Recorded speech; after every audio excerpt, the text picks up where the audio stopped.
Oy, good morning po sa ating lahat. At Merry Christmas.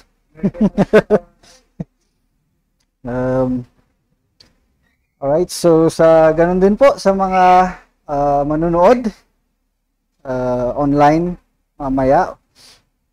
A blessed Sunday to everyone.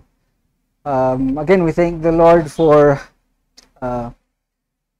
this day, of course, for this morning. Sa magandang araw rin po na kanyang binibigay. Ano po, it's been raining the past months po dito sa Northern Luzon, especially na naramdaman po namin or natin, ano po. But we're seeing the sun again, makakapag ano na rin po, makakapag-dry ng mga labada. At makakapaglinis na rin po. But again, we thank God for everything, most especially our lives. Ano po, na patuloy niyang binibless. We thank Him for His grace, His mercy, pag-provide niya sa atin, ano po, trabaho, mga pangangailangan. But most especially, we thank Him for, again, His gift of life, His hope, and promise of eternal life na meron kay Jesucristo. Jesucristo lamang, ano po. Hopefully atin pong tinanggap at ginawang Panginoon, ano po, tagapagligtas. But again, welcome sa lahat po. For this Sunday's message, okay, ang pag-usapan po natin ay makikita po natin sa isa sa mga pinaka-neglected din po na mga passages or books or letters ng Bible. Hindi po ito siguro natin masyadong binabasa or hindi masyadong pinag-uusapan kasi isa po rin ito sa mga pinakamaliliit, okay, na letters or books ng Bible. Alam po ba natin kung ano yon? In fact, ano lang po siya, isang chapter. Okay, so pupunta po tayo sa letter ni Jude, okay, sa New Testament. Okay, yun po yung pag-usapan natin this morning. Okay. And our topic will be responding to a world filled with conflicts. Okay. So how should Christians respond to those who are against our faith or the Christian faith and their teachings? Okay, so Jude. Okay. So punta na po tayo doon. So bakit po ito yung topic natin this morning? Okay. In our world today, okay, the word truth can be very subjective. Yon. And bakit? Bakit nga ba? Ano po bang ibig sabihin natin doon? Katotohanan, di po ba? The word truth. It can be very subjective to many people. Ibig po sabihin nun, ang subjective parang personal na po or pang-sarili. Ayon sa sarili nating paningin, ayon sa sarili nating paniniwala, ibig sabihin po ng subjective. Hindi po siya objective. Opposite po nun is objective, meaning ang objective po ay sang-ayon sa lahat, kumbaga, or fair, or hindi po siya personal. Okay? Tinitignan po natin yung, kunwari, for example, kung may nag-aaway, ang pagiging objective ay hindi lamang po tayo nakikipag-side sa isa. Okay? Tinitignan natin yung problema ng isa at ganun din po, magiging fair tayo dun sa isa, titignan rin natin yung problema niya at titignan natin, dun natin makikita kung saan ba talaga nagkakatalo yung dalawang nagkakaproblema. Yun yung objective. But again, nagiging subjective ngayon ang truth or ang katotohanan kasi, okay, may mga statements tayong naririnig or pinapaniwalaan tulad ng we are all entitled to our own opinions. Isa po yan. Very very popular na saying. Ano pong ibig sabihin yan? May karapatan tayo sa lahat ng mga sarili nating opinion. Diba ba? Isa pa, what is true to me may not be true to you or others. Okay? Kung anong totoo sa akin, nandito ibig sabihin na totoo para sa iyo. Okay? For example, tubig. Ang tubig para sa akin ay healthy or matamis. Baka sa iba, ang tubig para sa kanila or may allergy sila sa tubig or maasim sa kanilang tubig, hindi natin alam. Mga taga Baguio, lalo na po nung unang panahon, nung malamig talaga, allergic yung mga taga Baguio daw sa tubig kasi hindi naliligo. And yun, that may not be true, of course, sa mga taga-baba kasi yun nga, mainit, gusto nilang maligo. But anyway, yun nga, basically yun yung point. Hindi lahat ng pinaniniwalaan natin magkakaparehos. Okay? Ano pa? We should follow whatever makes us happy. Isa talaga to sa mga pinaka-popular na kasabihan, di ba ba? Or statements na pinaninindigan natin, pinamumuhay natin. We hear this a lot from celebrities, di ba ba? From TV, from media, social media. Follow your heart. Follow whatever makes you happy. Yan. Paano po kung yung bagay na yun na sinafollow mo or sinusundan mo ay papunta na rin po sa kasamaan. Paano kung ganun ang nangyayari? Totoo man sa akin yun, pero sa iyo baka, siyempre, hindi totoo sa iyo, and vice versa. Okay? And so, ayun. And may konting katotohanan rin naman po lahat ng ito eh. May kernel of truth din po lahat ng statements na to. Di po ba? Hindi naman natin sinasabi na mali yung mga yan. Di po ba? Kasi pag nangyayari yung mga yan, for example, I follow whatever makes me happy. I follow my wife. Yeah, she makes me happy. Ibig sabihin ba na mali yun? Or ibig sabihin po ba na hindi yun totoo? Di po natin masasabi, di po ba? Pero para sa akin nga, o para sa amin, that is our truth. Okay? So yun nga, there's some form of truth pa rin dito sa mga statements na to. But again, as Christians, okay, bilang tagapagsunod kay Kristo, totoo rin po ba itong mga statements na to, itong mga kasabihan na to? Okay?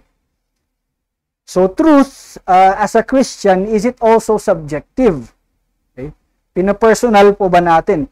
Tulad nga rin po ng mga, sabihin na rin po natin mga ibang Christians, naririnig po natin, di po ba? Or even Christian celebrities, di po ba? Everything is possible.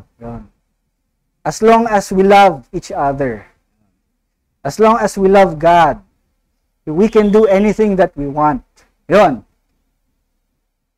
For example lang, Christian ako, tas yun yung message ko.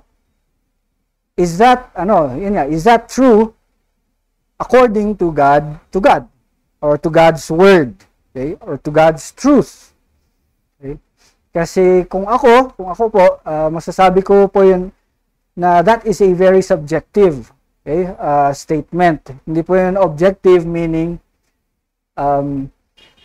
hindi po yun totoo sa lahat ng Kristiyano. Okay? Lalong-lalo na hindi po yun totoo kay God mismo. Baka may mga magugulat po doon sa sinabi ko or may mga magdi-disagree sa akin.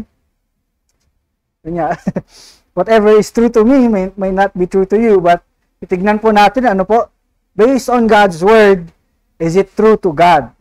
Is it true to God's word? So yun po yung itignan natin this morning, and that's why yung topic po natin is about kung paano po tayo nagre-respond sa mga ganong klaseng arguments, di po ba? Ganong klaseng conflicts sa mundo. Even Christians themselves, tayong mga Kristiyano, iba-iba rin po. Sadly, ang mga pinaniniwalaan natin. Okay? But again, let's always go back to God's Word. And yun, kung may nangyayaring ganon, Kristiyano man o hindi, paano ba natin sila re-replyan or paano ba tayo magre-respond sa mga ganong klaseng conflicts. Okay?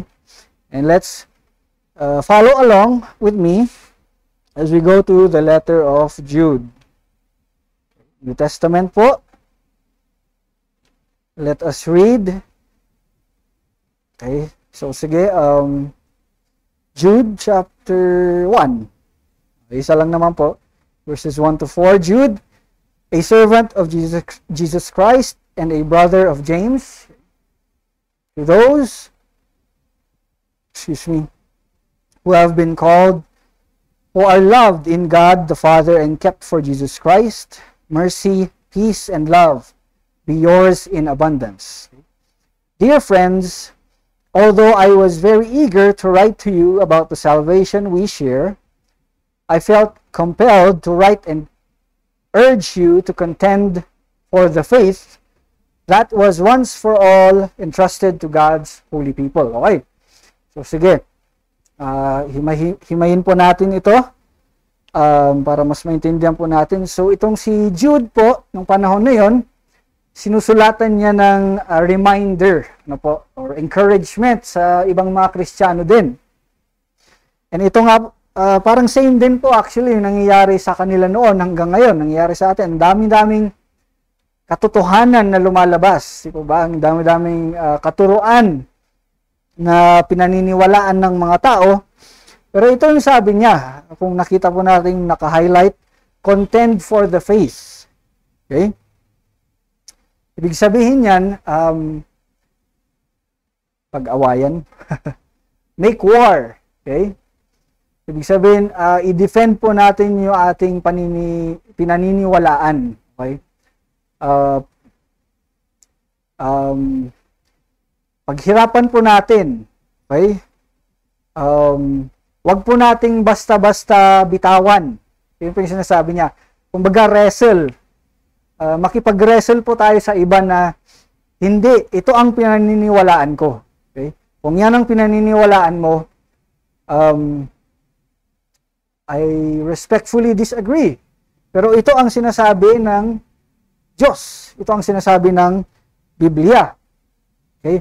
Naka-experience na po ba tayo ng for example, ako, kwento na lang po ako. Nung nasa Mindanao po ako, parang yun po, normal na routine.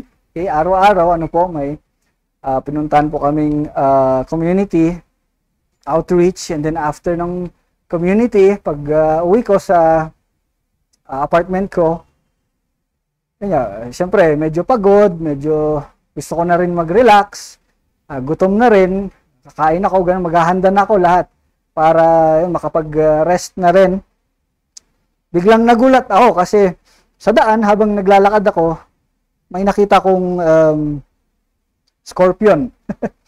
Scorpion sa daan na, buti na lang nakita ko kasi nasa daan siya, nasa pagitan ng gate ng pupuntahan kong apartment at yung entrance, nasa entrance mismo.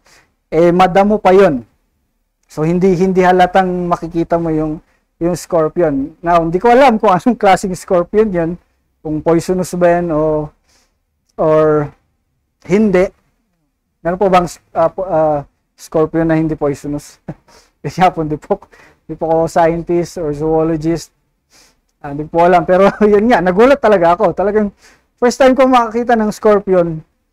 Sayang nga, hindi ko nga mahanap kasi pinicturean ko pa yun pinatay ko yung scorpion, of course. And then, pinicturean ko na parang kinakain ko. Pinost ko sa Facebook yun. Hindi ko na mahanap. Gusto ko pa sana i-share. Pero, anyway, na nakakagulat talaga. Di po ba?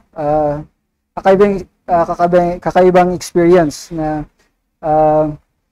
na setback ako. Parang yun nga, hindi ko inakala. Na-surprise ako, kumbaga. Or naka-experience na po ba kayo ng similar experience na ganon? Sa CR siguro. Nakaupo sa trono. Or naliligo. Para mas malinis. Tapos biglang yun nga, may gumapang sa likod. Or sa paa. Or habang natutulog, ganon. Biglang may mararamdaman sa katawan. Diba? Nakakagulat and nakaka-setback and ganun po yung nangyayari noon, okay? Sa church, kumbaga, sa community of believers na sinusulatan ni Jude.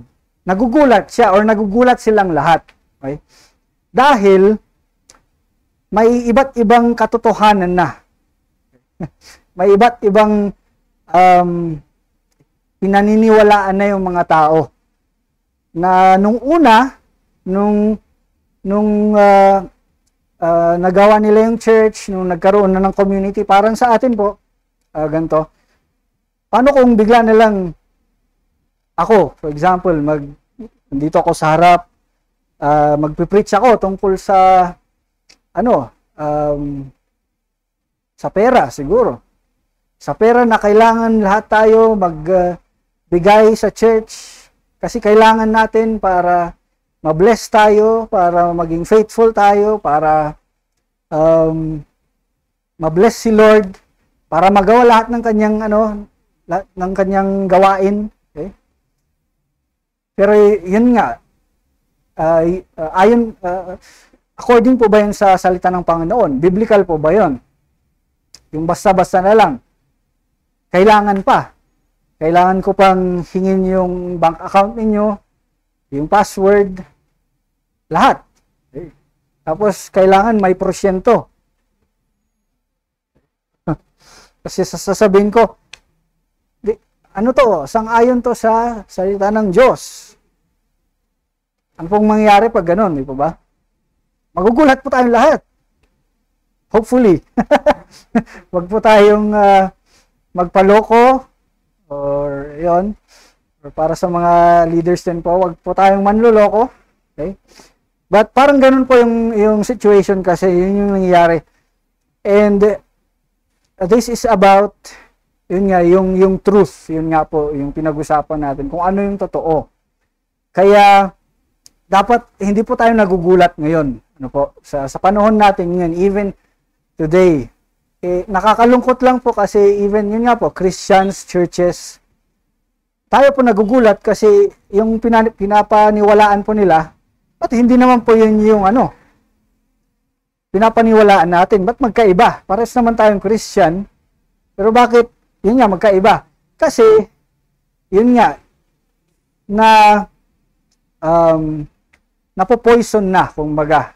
Nahahaluan na ng kakaibang katotohanan or ng kakaibang paniniwala or impormasyon yung makapatiran natin. That's why sinasabi ni Jude dito, contend for the faith. Para sa atin, hopefully, in this church, ito rin po yung encouragement natin, reminder, and warning. Mas warning po kasi ito para sa atin na yun, let us wrestle, kumbaga, with what is true, kung anong katotohanan. Hindi ito sang-ayon sa ating paningin, sa ating paniniwala, kung anong narinig natin sa Facebook, sa YouTube, kung anong narinig natin sa pastor, kahit sa pastor. Hindi po sana ganun, wag po sanang ganun. Diretso po tayo sa salita ng Panginoon. Okay? And yun po yung nangyayari. Okay? So for certain individuals, sabi niya doon, whose condemnation was written about long ago, have secretly slipped in among you. They are ungodly people, who pervert the grace of our God into a license for immorality and deny Jesus Christ, our only sovereign and Lord. Okay. So yun nga po, sabi niya dyan, kahit mismo sa loob ng church, may mga taong kunwaring Christian na nagsasabi na, yun nga, ganito, naniniwala ko sa ganito. Tama, nagtuturo rin minsan, di ba? Ganon. But we need to be careful sa mga ganon kasi sabi niya doon, pati sa loob ng church may mga ungodly people. So we need to be observant, di ba? Those who pervert the grace of our God into a license for immorality. So parang ito yung mga taong sinasabi nila na, kasi meron na si God sa buhay ko, sobrang grasya, pwede na gawin lahat. Pwede na akong uminom, pwede na akong magbisyo, kumbaga. Pwede na akong gumawa ng masama. Kasi pinatawad naman ako ni Jesucristo eh. So okay na. Pupunta na ako sa heaven. Yun ang sabi ni pastor eh. So okay na. Balik buhay na ulit ako. Dating buhay. Pero yun, nagiging ganun na yung katotohanan. Nagiging ganun na yung paniniwala. And sabi niya dun, no. Okay? Hindi po nagiging lisensya ang grasya ng Panginoon para tayo ay magkasala o gumawa ng kasalanan.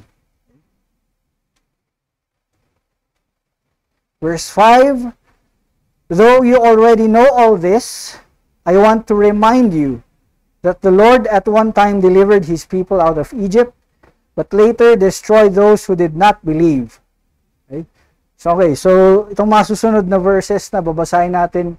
So ito nga po, no, sinasabi ni Jude na maging maingat po tayo. Okay? Huwag po tayong magpalinlang. Maging maingat tayo sa kung anong pinaniniwalaan natin, naririnig natin yung katotohanan na alam natin na nanggagaling sa salita ng Diyos ay ating depensahan, okay? Ating panghawakan ng mabuti. Okay? Kasi may mga tao na gustong manloko sa atin. Na may mga tao na gustong hilain kayo. Paalis or palayo sa katotohanan. May mga taong gustong i-deceive kayo or linlangin kayo. Ito yung sinasabi niya. Ganun din po sa atin. May mga tao na baka, yun nga, magugulat na lang tayo. Hindi natin na lang alam. Bigla na lang parang ma-deceive tayo.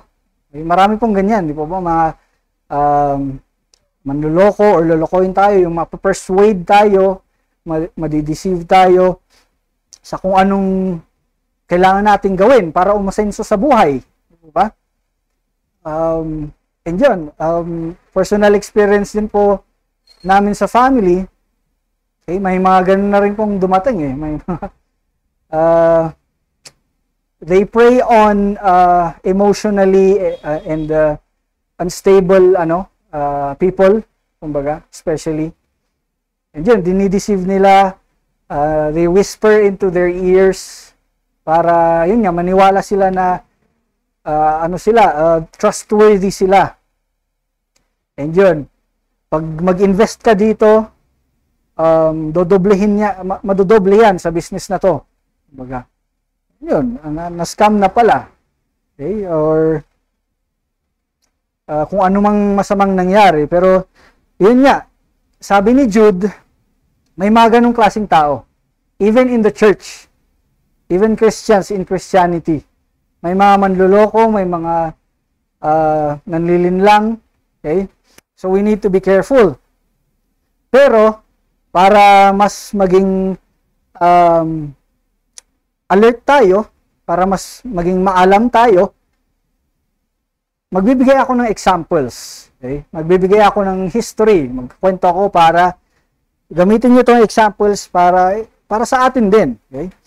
Sabi niya dyan, this is his reminder. Okay? Verse 6, and the angels who did not keep their positions of authority but abandoned their proper dwelling, these he has kept in darkness, bound with everlasting chains for judgment on the great day. Okay, pwede po itong reference nung nung the fall sa Genesis, okay? Mga angels, di pa ba? Tinutulungan nila si God na i-create tong mundo. Pero dahil sa kanilang pride, dahil sa kanilang gustong maging katapat ng Diyos din mismo, kasala din sila. And so, nangyari, of course, pinanish ni Lord, okay? And yun, hindi na sila nakasama ni Lord hindi sila kasama ni Lord sa heaven. Yun, na-punish sila. They did not keep their positions of authority and abandoned their proper dwelling. So yun, then God has kept them in darkness, bound with everlasting chains for judgment on the great day. Okay? So parang remind niya lang din sa past kung anong mga mangyayari sa mga tao or anghel man na sumusuway sa Diyos. Okay? Na hindi nakikinig at hindi tumatanggap sa kanyang katotohanan. Okay? We will be punished. We will be judged. Okay? On the great day. Verse 7, in a similar way, Sodom and Gomorrah and the surrounding towns gave themselves up to sexual immorality and perversion. They serve as an example of those who suffer the punishment for eternal life. Okay? Yun, Sodom and Gomorrah. Alam po ba natin yung nangyari doon? Kung nagbabasa po tayo, or narinig siguro natin, from the Bible, Old Testament, okay? Lahat ng mga tao doon, especially yung mga lalaki, they gave in to all kinds of sexual immorality. Okay? Isipin natin, rape, nakikipagtalik sa kung kanino man, sa pamilya, sa anak, sa kapwa lalaki, or even mga babae sa babae, okay? Kahit sino man, sa animal, bestiality ang tawag po nila doon, all kinds of sexual immorality. Yun ang nangyayari noon sa Sodom and Gomorrah. And so, what happened? God punished them. God judged them. So, yun ang nangyayari. So, ganun din po, no? Parang reminder rin po sa atin to na hindi lahat makakapasok sa heaven. Okay? So, kung may naririnig po tayo na katuruhan na lahat tayo ay mapupunta rin sa langit, ay hindi po yun totoo. Again, according to God's Word. Okay? Okay, verse 8. In the very same way, on the strength of their dreams, these ungodly people pollute their own bodies, reject authority, and heap abuse on celestial beings. Okay, so, itong mga tao daw na ito, Christians din, they rely more on their dreams. Nagre-rely more sila sa kanilang imagination. Nagre-rely sila sa signs and wonders. Okay?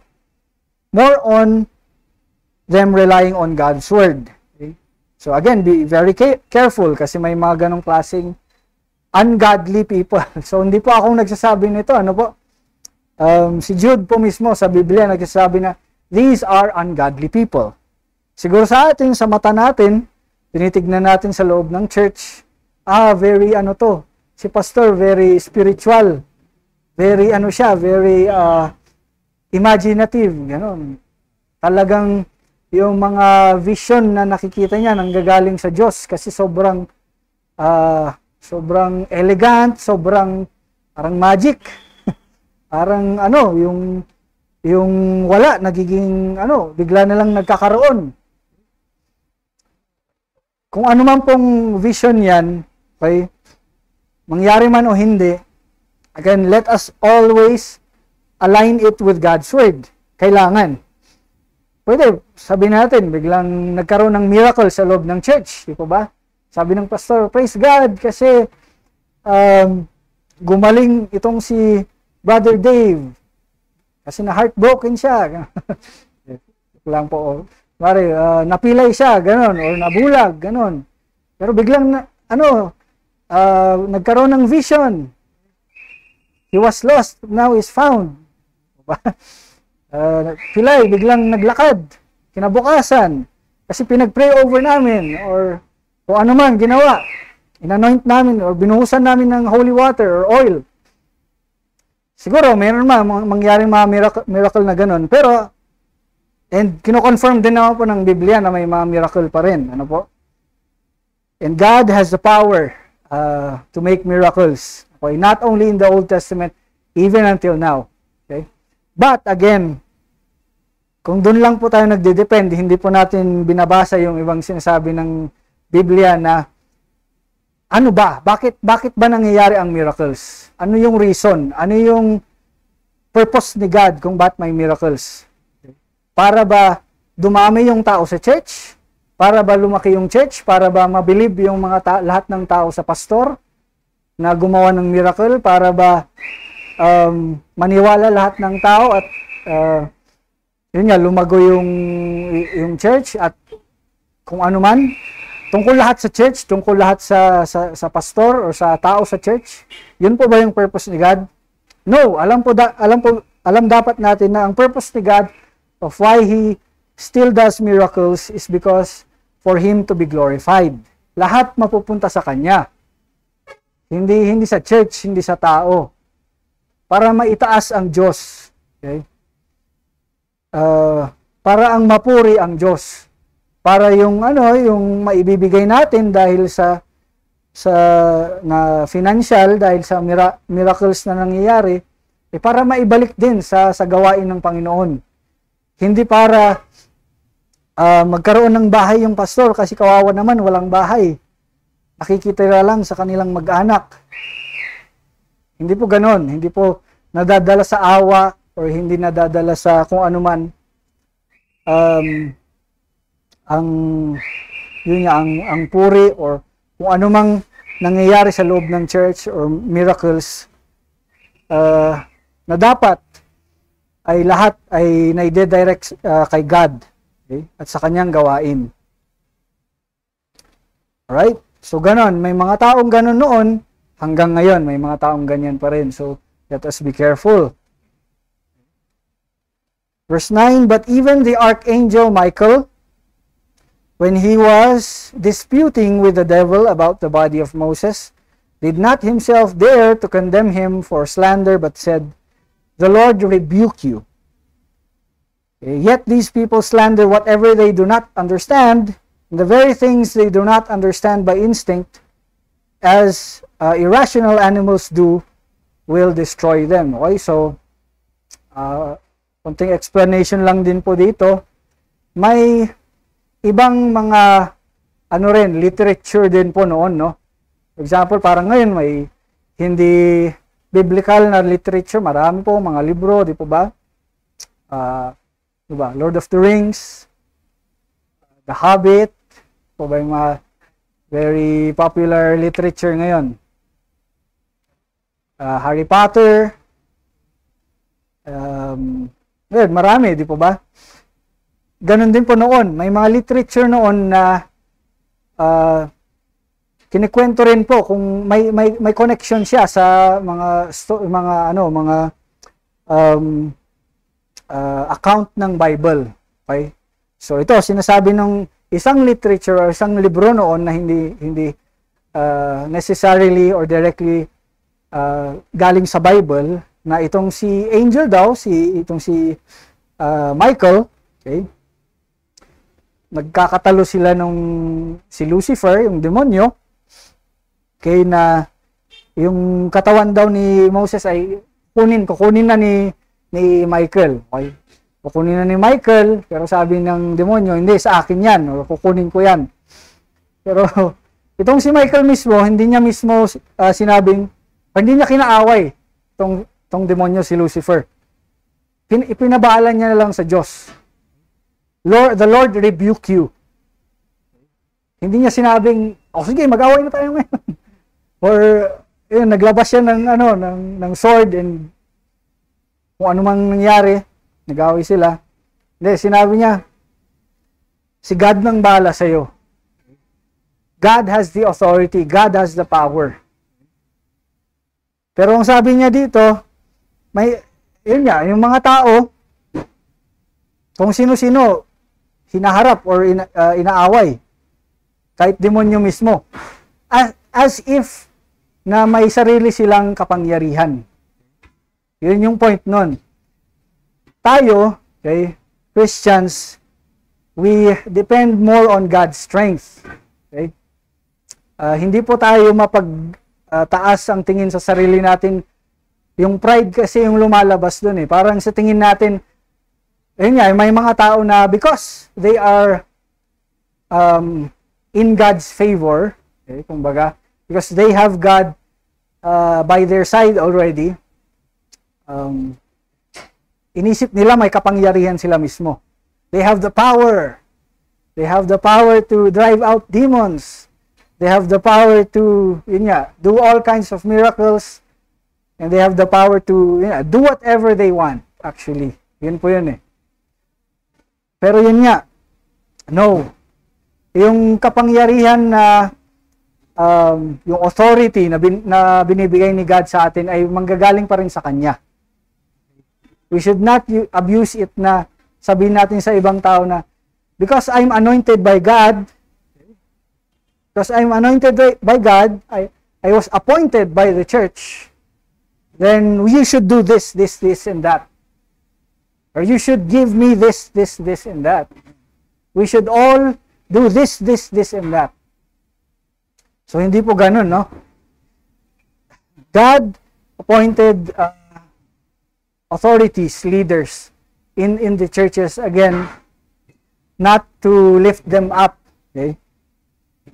Ginagamit po dapat ng mga leaders sa church yung authority na yun dahil i-glorify ulit nila si Lord. That is the power that is coming from them. It's not from them mismo, it's from God. Okay? Pero yun nga, may mga tao ngayon in the church, dinidiretso nila mismo yung demonyo or all kinds of spirits because they themselves have the power. Sabihin nila siguro in Jesus' name, but again, makikita kasi natin yan sa buhay rin nila eh, di po ba? After church, when they go back to their own families, when they go back to normal life every day, Monday, Tuesday, Wednesday, Thursday, minsan ang nakikita lang po natin kasi is Sunday. But kung makikita natin yung buhay ng leader na yun, or ng minister na yun, or ng appointed or anointed of God, all throughout the week, ano po yung makikita natin? Is it more of, parang siya na mismo yung parang nagiging Diyos ng buhay niya? Or talaga bang kay God nanggagaling yung kapangyarihan niya? Okay, verse 11, woe to them! They have taken the way of Cain. They have rushed the prophet into Balaam's error. They have been destroyed in Korah's rebellion. Again, these are examples, okay, in the past. Itong mga taong to, tulad nila si Cain. Nangyari kay Cain and Abel. Again, nag-offer si Cain ng kanyang offering kay God. Si Abel nag-offer din. So, silang dalawa. Pero nakita ni God sa kanilang puso kung sino talaga yung nagbibigay ng kanilang best, yung kanilang puso sa Diyos ng offering, yung tunay, yung sincere, hindi peke. Talagang gusto nila lang pagsilbihan ng Diyos. At ang pinili niya ay si Abel. Si Cain, niya. Hindi natin alam, pero sabi ng mababasa natin the Old Testament, hindi enough para kay God kasi wala yung puso niya doon. Parang ganun din tayo minsan, di po ba? Parang bibigay natin kay Diyos, Lord, ito na. Kayo na bahala dyan. Pero, yun nga, parang last resort na lang si Lord eh. Kunwari, may problema, uunahin pa natin yung kung anong kaya natin gawin, yung lakas natin. Diba? Gusto natin talakayin natin or solve natin itong problem na to with my money, okay? With my mind, yung galing ko. Okay? And kung ano na lang yung di natin magawa, si Lord na yan. Bahala na si Lord. Okay? And yun yung nangyari kay Cain and Abel. Parang gano'n, yung offering ni Cain. And anong nangyari doon after nun? After nung rineject ni God yung offering ni Cain. Okay. Ang ginawa ni Cain, pinatay niya yung kapatid niya. Because of his jealousy, his pride, hindi niya matanggap na hindi tinanggap ni God yung offering niya. So, yun, nakagawa siya ng kasalanan. Okay? Sobra pa. Sobrang kasalanan. So, ganun din po sa atin. O sa mga taong ganun. Actually, ngayon, di po ba? Okay. Yun yung nangyayari. Yun yung ginagawa nila. Okay. So, makikita natin eh. Next, kay Balaam naman, ganun din. Prophet siya actually of God. Prophet ni God in the Old Testament. So, talagang, ito naman si Balaam, kinakausap talaga siya ni God. Pero ang nangyari kasi, itong si Balaam naman, dinideceive niya rin yung mga tao. Nagkasala rin siya na parang binibenta niya yung mga naririnig niya kay God, ibibenta niya sa ibibigay niya. Sasabihin niya sa ibang nation, baga. Siguro sasabihin niya sa Israel o itatago niya, pero mas ibibigay niya sa ibang nation. Okay? Para magkaroon sila ng advantage kapag may digmaan or whatever. Okay? Yun yung ginawa ni Balaam. At isa pa, yung mga lalaki din ng nation ng Israel ay diniceive niya rin or pinersuade niya na mag-ano rin sila, makipagtalik rin sa kung kanino man nilang gustong makipagtalik. Okay? So yun, basically yun nga si Balaam. Parang ganun din yung mga taong ungodly ngayon even within our churches. They have been destroyed in Korah's rebellion. Ganun din kay Korah. The Old Testament, meron naman itong leader ng Israelites. Ang sabi niya, nung panahon ni Moses at ni Aaron, kumuha siya ng mga tao, ng isang grupo at sinabi niya, Aaron at Moses, you are not fit to lead God's people. Ako dapat ang boss. Kami dapat ang masusunod. Okay? Kami dapat ang didiretso kay God at kakausap kay God kasi ikaw o kayo, si Moses at si Aaron, hindi kayo karapat-dapat. Kami dapat. So, usurping authority at yun nga, nagmamataas, nagmamagaling. Pero anong nangyari doon? Nung sinaway ulit nila si God,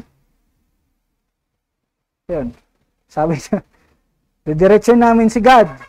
Kami nang kakausap sa kanya. Linamon ng lupa.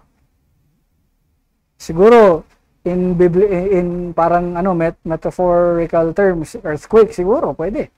Pero literal, no? They were swallowed by the earth. Baga. Again, punishment and judgment from God comes to those who does not accept His truth, who does not follow His truth, who ignores His truth, and follows their own truth, yung sarili nilang katotohanan, yun nga, kung anong totoo man sa inyo, kung ano mang totoo sa akin. At kung hindi ito totoo kay God or sa Bible, yun yung susundan ko, basta. Ganun po ba tayo? Okay?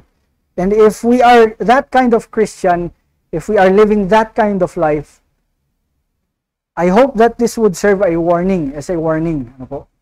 Huwag po tayong maging ganito kasi ang consequence po nito, nakikita po natin, again, this is not my own words, this is from the Bible, is again, judgment and destruction would come for us from God. Okay? Lastly, verse 12, these people are blemishes at your love feasts, okay, eating with you without the slightest qualm. Shepherds who feed only themselves. Okay? Ibig sabihin po nun, ayun nga, nakikikain sila sa kainan natin, nakiki-worship sila sa service natin. Okay? na walang walang worry man lang, walang pagdududa, walang walang takot, walang hiya, kumbaga. Nakikikain na nga, nakikipag-fellowship na nga tayo sa church na to. Okay? Lolokohin pa natin sila. Yun yung mindset nila eh. Di po ba? Hindi natin alam, andyan nga po pala sila, no? They are clouds without rain, blown along by the wind. So again, these are all symbols or metaphors. Autumn trees without fruit and uprooted, twice dead. Ibig sabihin, kasama natin tong mga to. Kamukha natin sila, naririnig natin sila na, yun nga, oy, si brother ganito, talagang spiritual siya, or talagang katotohanan yung sinasabi niya. Yun nga, magkaamoy tayo, kamukha tayo, okay? Pero hindi tayo totoong kapareho sa loob, kumbaga. Yun lang ibig niya sabihin doon. Okay, and then again, when it comes to truth, hopefully again, may this be a reminder na even nung panahon na yun and until now, may this be a warning sa ating lahat, no? Again, paano tayo dapat mag-respond sa mga naririnig natin, mga kasabihan, statements, or katuruan na yun, dumadating sa atin. Again, as Christians, di po ba? As Christians. Okay?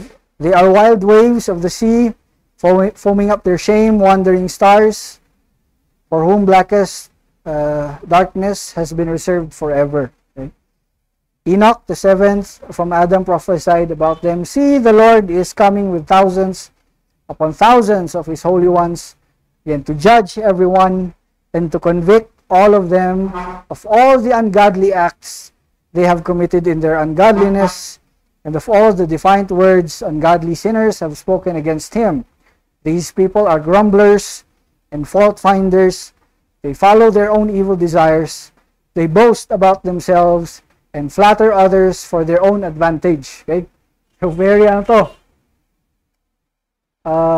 very practical and very obvious dapat na nakikita natin sa mga tao sa church. If we can see this or these traits, okay, inside the church, even from the leaders, okay, mag-alala na tayo. Mag-alala na po kayo and be alert. Okay? Kasi yun nga, it's all about themselves. It's all about sila yung naitataas. It's not about God. Okay? Again, how should we respond to these?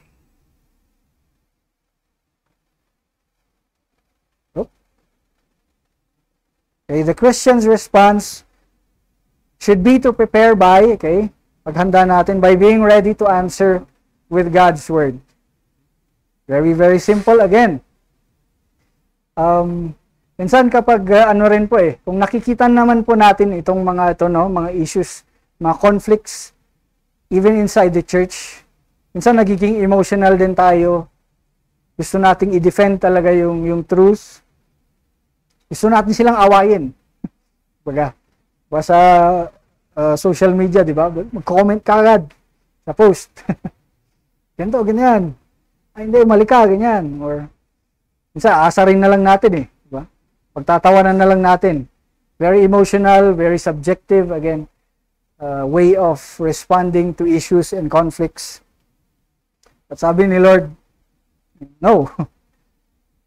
Be ready to answer with God's Word. Huwag po dapat yung galit natin, sarili nating salita yung lumabas, kumbaga, on how we should reply or respond to these conflicts. But let us be ready and answer with God's Word, yung katotohanan talaga. Pangit ka daw. Hindi sabi sa akin ng nanay ko, oo, tama ka. I'm faithfully and wonderfully made by God. Di po ba? Parang ganon. But again, God's truth. That's why we need to read, di po ba, and know God's truth. Kailangan araw-araw, or if not araw-araw, as frequent as we can. As long as, yun yan, na nabubusog tayo, kumbaga, yun, nagugutom tayo sa salita ng Panginoon, dapat, yun, pinapakain din natin yan, nabubusog tayo. Di po ba? We are learning and knowing kung ano ba talaga yung sinasabi ng salita ng Diyos. Okay. Next. Backing it up by living according to God's Word. Okay, hindi lang naman po yung naniniwala tayo, binabasa natin, pero ipinapamuhay din po natin mismo. Yun nga, tulad nga po nung sinabi ni Jude, may mga tao talagang kamukha natin. Parehos yung ginagawa nila sa atin. Mabait, mapagbigay, diba? Maserbisyo. Okay? Pero yun nga, pag Sunday, pag nakikita natin yung isa't isa, paano pag hindi natin nakikita yung isa't isa? Monday, Tuesday, Wednesday, Thursday, pag natutulog tayo, anong ginagawa nila? Sumasang-ayon po ba yung paniniwala natin sa pamumuhay din nila? O tayo mismo? We should respond by, yun nga, kahit yun, leaders in the church, pastor, parehos tayong nagbabasa ng Bible, parehos tayong nagsaserve sa church, parehos tayong nagbibigay sa mga mahihirap, o gumagawa ng mabuti. Pero bakit, yun nga, sa pamumuhay natin, sa trabaho, katrabaho tayo, ba't nakikita kitang,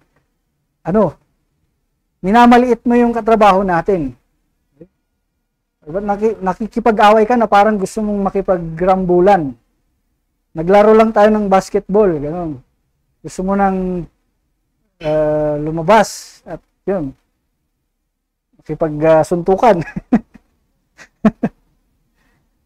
Is it being backed up by the way of life? Kumbaga.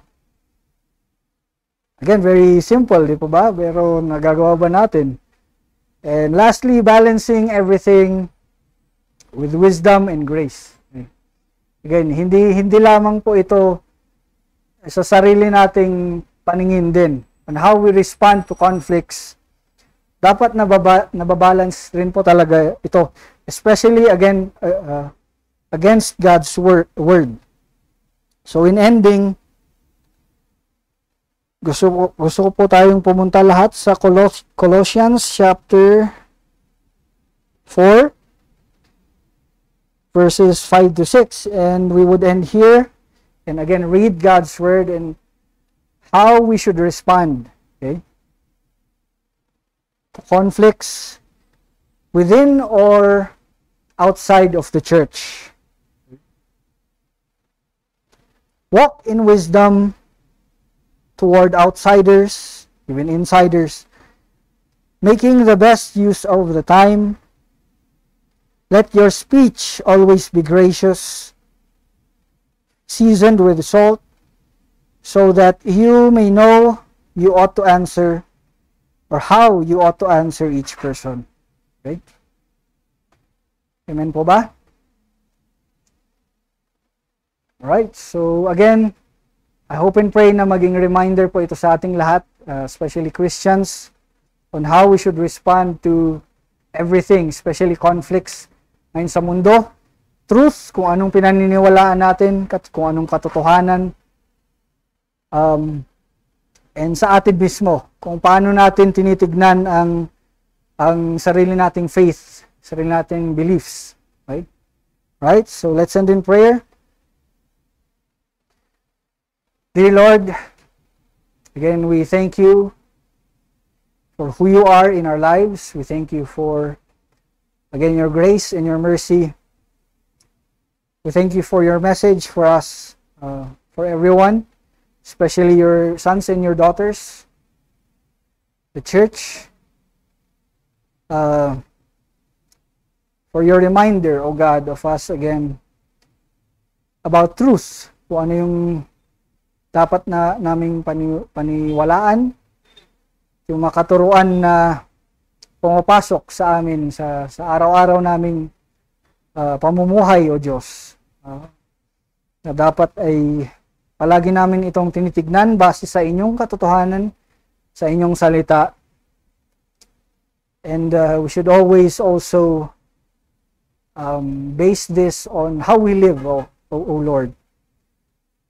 Again, for those also na hindi pa siguro nakakaintindi or hirap makaintindi or hindi pa klaro lahat ng inyong tinuro, O Diyos, or ng inyong sinabi sa inyong salita, we also pray for them.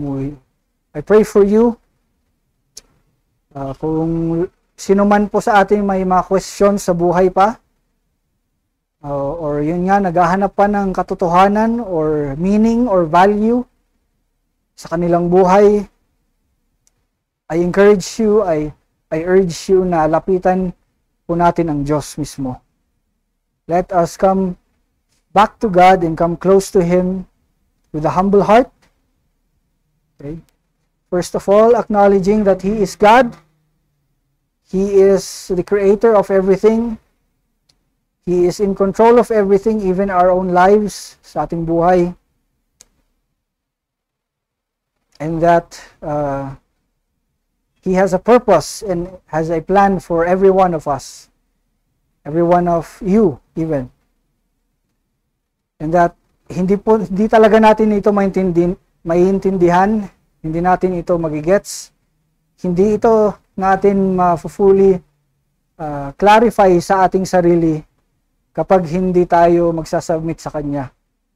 Kapag hindi natin naintindihan na kailangan nating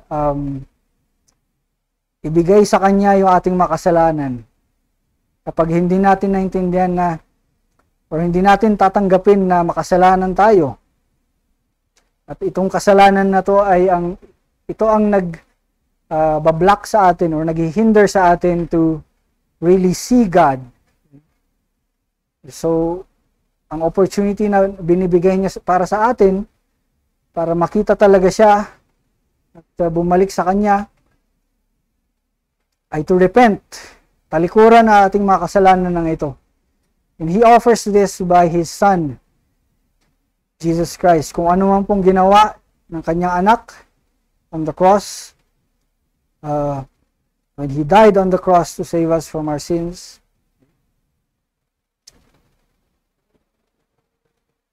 He used that for us to be reunited with God Himself. Kung di po natin ito tatanggapin, ito po yung Kanyang everlasting good news, then we should be really think and be alert, and we should wrestle with God's truth and humble ourselves and submit again to God's word and His control. And for everyone else, may you be blessed. And as Christians also, may we continue to bless God and glorify Him, not only through our words, but also through our lives, being good testimonies of our Lord and Savior Jesus Christ to everyone, again, whom we would meet. And all of these things, again, we ask in the mighty name of Jesus. We pray. Amen. Amen. So, God bless po.